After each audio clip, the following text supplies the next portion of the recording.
Hello and welcome to our course on Exploratory Data Analysis with Power BI. In this class, we are going to study descriptive analysis with the Power BI service. Power BI service is an online platform where the users can upload, publish, share, and play with their Power BI reports and dashboards. Here I am already inside my Power BI service. I have already logged in, and let's explore the environment that we have available for us here. On the left-hand side, we have the general Microsoft 365 menu. And here we have the main menu for the Power BI service. We have the home. We can create our new report or dashboard from here. We can simply paste some data, or we can open an available data set that here is called a semantic model. We can also browse on our files, and we can access our project or our data set from the One Lake. We can also load an existing app. Let's go into that for a while. So there are some apps available for us to work with them here.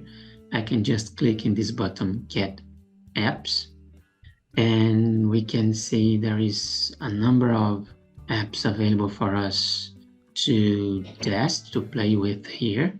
And let's go for this first app about COVID-19. Let's click on this. It's loading the data now.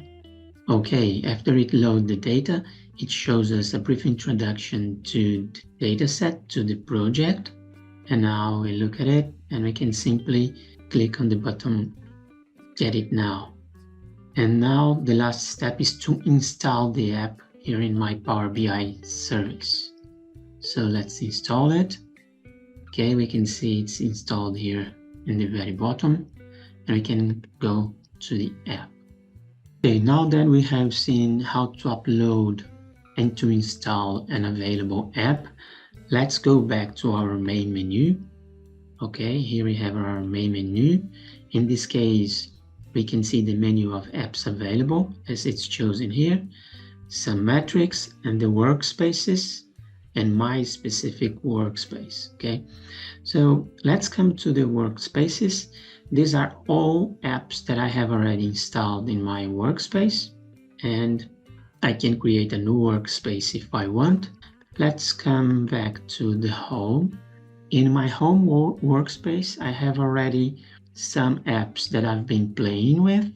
One of these apps, which is called Sales and Marketing Sample, it is available as a built-in app, so you can click on here and install this app if you want.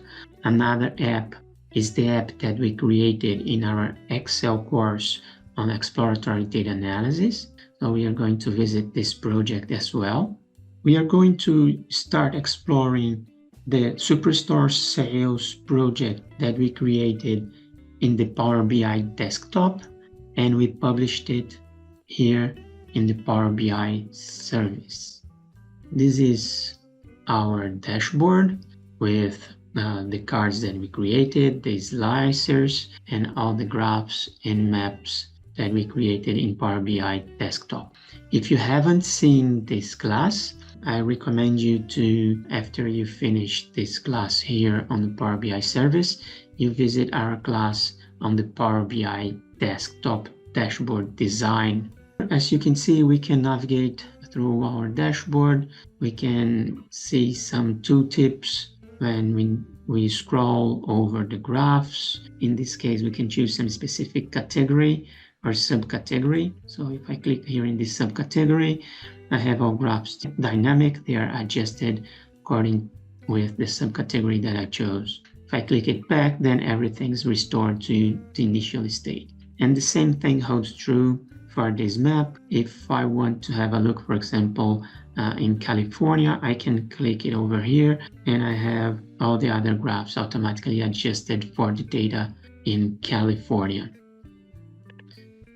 And we can also navigate using the slicers that we included here in this dashboard. So I can select, in this case, the shipment mode, the standard class.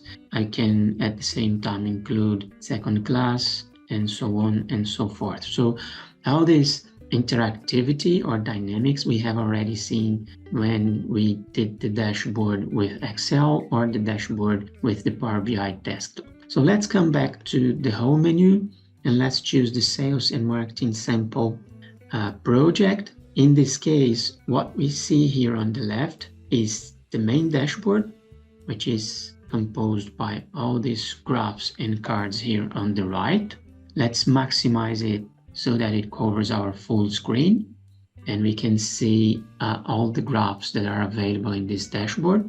And I can, for example, click anywhere I want. Let's suppose that I want to click on this graph. When I click on this graph, I open the report that contains information related with that graph. Here in the bottom of the window, we have the Show Navigation button, and we also have the Close Full Screen Mode button. So I can close full screen button, and now I can observe the report with all the menus, the top menus, and the dashboard and the reports here on the left-hand side menu. So let's come to the dashboard and let's start exploring a few important features of the Power BI service. One thing that takes our attention here is that we can ask a question about our data. When we look at this data, for example, we can choose a question that we are going to ask. For example, what is the total units manufactured? And then it brings us the information of the total units manufactured. Let's put it now by product. What's the total units manufactured by product?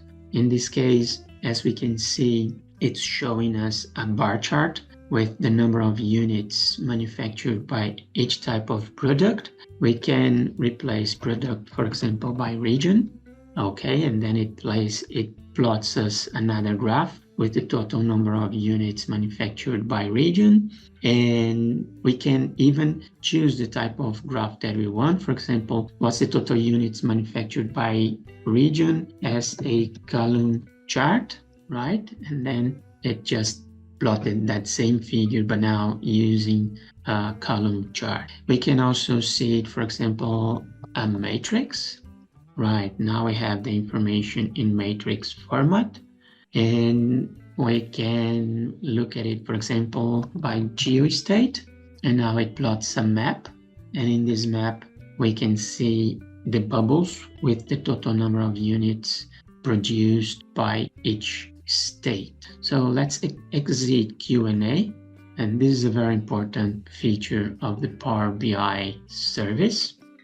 And now let's see what do we have here when we click on this menu, and this extended menu here, which is on the right of every graph. Let's open full screen mode again. And here we have the possibility of adding a comment. We can chat in Teams about this specific graph. We can copy this visual as an image, and then we can paste that image in a PowerPoint or in a Word document or wherever you want.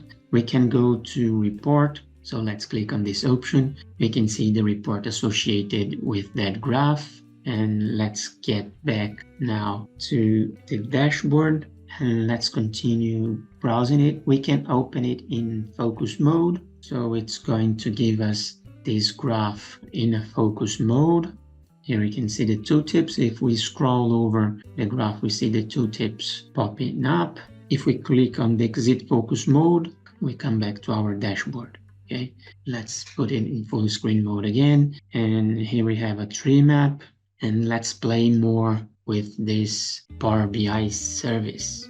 If we click here on this top right hand side menu with more options, we can also export this data to CSV format, and we can view some insights about this specific graph. It's also important to name the parts of our dashboard. So these graphs here, we call them tiles. And these tiles here, we call them cards because they run a specific type of tile that contains one single information that is usually a measure. So they are called cards.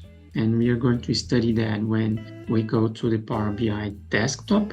One last thing that I want to show you is, let's go back to our home page here, and let's have a look at everything that we have listed here for us. So we have the apps, and we were looking at the sales and marketing sample app. We have some reports, and we also have some workspaces. We also have dashboards, semantic models, right? In a simplified way, the semantic model is the name given to a data set here in Power BI. When we are in the home of the Power BI service, we can scroll down, and when we scroll down, we can find different types of files here. We can find the workspace, we can find dashboards, apps, reports, and semantic models. So all of them are found here in the home page. You can just scroll down. Let's have a look, for example, at this marketing and sales dashboard. And here we have the horizontal top menu with the file menu, where I can save a copy, we can manage permissions, we can print, we can share this dashboard, we can chat in Teams about the dashboard, we can make comments, we can subscribe to it, and we can, for example, edit as well, choosing different dashboard themes. And that's what I had to present you today about the Power BI service, which is an online environment where you can upload, publish, and share your Power BI reports and dashboards. Thank you for your attention, and see you in the next class.